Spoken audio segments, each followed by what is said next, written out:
السلام علیکم دوستو، اب سبھی یہ جانتے ہیں کہ پاکستان بننے سے لے کر آج تک کئی رہنما آئے اور چلے گئے۔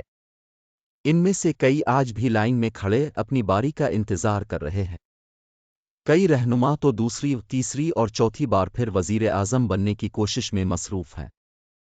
کسی نے روٹی کپڑا اور مکان کا نعرہ بیچا تو کسی نے اپنے کپڑے بیچ کر سستے آٹے کی فراہمی کا بھاشن دیا، اور کسی نے سکون تو صرف قبر میں ہے کا لیکچر دیا۔ کپڑے بیچوں گا اور آپ کو میں آٹا مہیا کروں گا۔ جو سکون کی زندگی وہ صرف قبر میں ہی ہوتی ہے۔ سستے راشن کا بھاشن سن کر دل میں جینے کی امید پیدا ہی ہوئی تھی کہ بجلی اور پیٹرول کا بم آ گرا اور زبان سے بے ساختہ نکلا، تم پیٹ پہ لات تو مار چکے، اب کتنے پاؤں پسارو گے؟ تم روٹی کپڑا کیا دو گے؟ تم لوگ کفن بھی اتارو گے؟ یہ بازی بھوک کی بازی ہے، یہ بازی تم ہی ہارو گے۔ ہر گھر سے بھوکا نکلے گا، تم کتنے بھوکے مارو گے؟ یہاں آپ کے ذہن میں ایک سوال تو آتا ہوگا کہ آخر پاکستان میں ہی ایسا کیوں ہوتا ہے؟ کیا کبھی ہم ان مسئلوں سے جان چھڑا پائیں گے؟ تو آئیں دوستو، ان مسائل کو ایک مثال سے سمجھنے کی کوشش کرتے ہیں۔ جب میں آیا ہوں تو آپ سمجھیں گے شاید یہ مانگنے آیا ہے۔ دوستو، کہا جاتا ہے کہ کسی ملک میں بادشاہ کا انتقال ہو گیا۔ بادشاہ کی کوئی اولاد نہ تھی جسے حکمرانی ٹرانسفر کی جاتی، تو بادشاہ کی وفات پر وزیروں نے نئے بادشاہ کی تقرری کی ایک انوکھی تجویز پیش کی کہ آج سے 3 دن بعد جو بھی پہلا شخص بستی کے مین دروازے سے بستی میں داخل ہوگا وہی ہمارا بادشاہ ہوگا۔ اس تجویز کے نتیجے میں 3 دن بعد بستی میں داخل ہونے والا پہلا شخص پھٹے پرانے کپڑے پہنے، سر پر میلی کچیلی ٹوپی اور گلے میں کشکول لٹکائے ایک بھکاری تھا۔ یعنی بستی والوں کی قسمت میں جو نیا بادشاہ لکھا گیا وہ پیشہ ور بھکاری تھا۔ بھکاری کو بادشاہ بنانے والے وزیروں اور مشیروں نے تاج پوشی کا اعلان پڑھ کر سنایا، اور بھکاری کے پھٹے پرانے کپڑوں کی جگہ شاہی لباس زیب تن کروایا، میلی کچیلی ٹوپی کی جگہ سر پر شاہی تاج پہنایا، اور کشکول کی جگہ سونے جوہرات اور قیمتی موتیوں کی مالا پہنا کر منصب حکمرانی پر بٹھا دیا۔ بھکاری بادشاہ کے شب و روز آرام و سکون سے گزرنے لگے، مگر دنیا میں وہ سکون کہاں جو قبر میں ملتا ہے۔ ہمسایہ ملک کے بادشاہ کو کسی نے خبر دی کہ پڑوسی ملک کا بادشاہ مر چکا ہے۔ اب اس کی جگہ ایک ایسے شخص کو بادشاہ بنایا گیا ہے جسے ملکی امور چلانے کا اتنا تجربہ نہیں جتنا تجربہ بھیک مانگنے کا ہے۔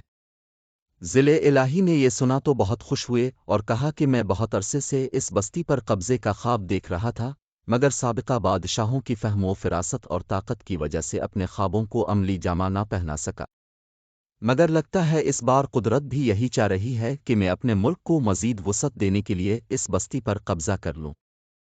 چنانچہ ضلع الہی نے اپنے سپہ سالاروں کو بستی پر حملے اور قبضے کی تیاری کا حکم دے دیا۔ بستی کے ایک مخبر کو جب ہمسایہ ملک کے بادشاہ کے خوفناک عزائم کا پتہ چلا تو وہ دوڑتا بھاگتا بھکاری بادشاہ کے دربار میں پہنچا، جہاں بھکاری بادشاہ سب اچھا کی رپورٹ دینے والوں کے درمیان موجود تھا۔ مخبر نے بھکاری بادشاہ سے تخلیے کی درخواست کی، جسے بھکاری بادشاہ نے رد کر کے سرے عام مخبری سنانے کا حکم دیا۔ مخبر نے ڈرتے ڈرتے کہا، بادشاہ سلامت جان کی امان پاؤں تو عرض کروں، ہمسایہ ملک کا بادشاہ اپنی افواج کو ہماری بستی پر حملے کے لیے تیار کر رہا ہے۔ یہ سن کر بھکاری بادشاہ کچھ لمحے کے لیے ٹھٹکا اور پھر بولا، تم فکر نہ کرو، کچھ کرتے ہیں۔ بھکاری بادشاہ کا یہ جملہ سن کر وزیروں اور مشیروں کو اطمینان ہوا۔ 2 دن گزر گئے اور دشمن کی فوج ملکی سرحدوں پر پہنچ گئی۔ مخبروں نے بھکاری بادشاہ کو دوبارہ خطرے سے آگاہ کیا تو اس نے پھر وہی جواب دیا کہ ڈرو نہیں، کچھ کرتے ہیں۔ مزید 2 دن بعد جب دشمن ملک کی فوج نے بستی کی طرف پیش قدمی شروع کی تو مخبر اور بستی کے پہرے دار دشمن کے عظیم الشان لشکر کی اطلاع بھکاری بادشاہ کو پہنچانے کے لیے دربار کی طرف بھاگے، اور دیکھا بھکاری بادشاہ دوپہر کا کھانا کھانے کے بعد قیلولہ فرما رہا تھا۔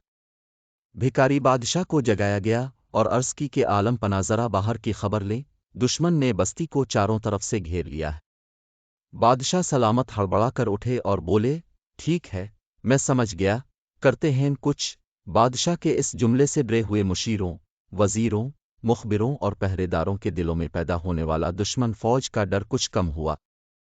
ابھی عوام نے قبر سے باہر سکون کا سانس لیا ہی تھا کہ بستی کے مین دروازے پر دشمن فوج کی توپیں آگ برسانے لگیں۔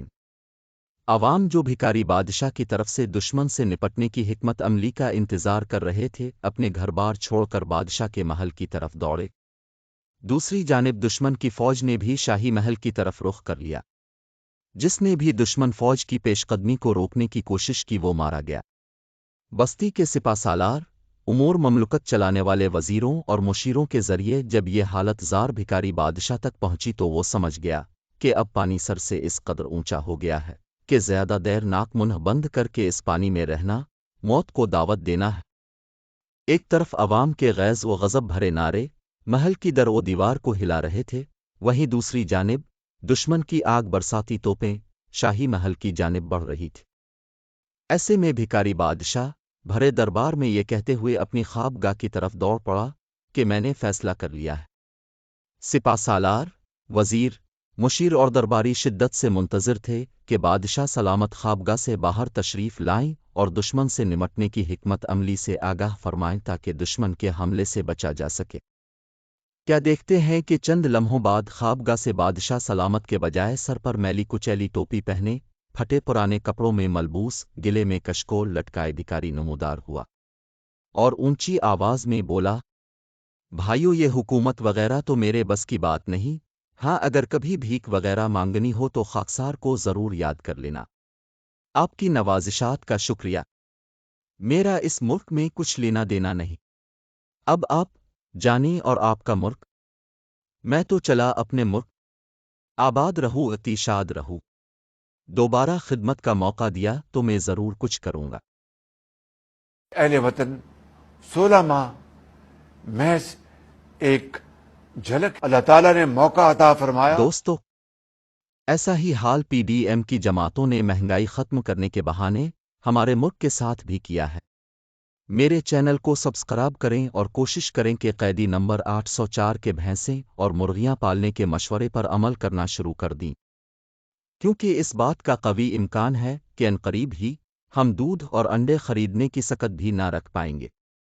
زندگی نے موقع دیا تو اگلی ویڈیو کے ساتھ حاضر ہوں گا۔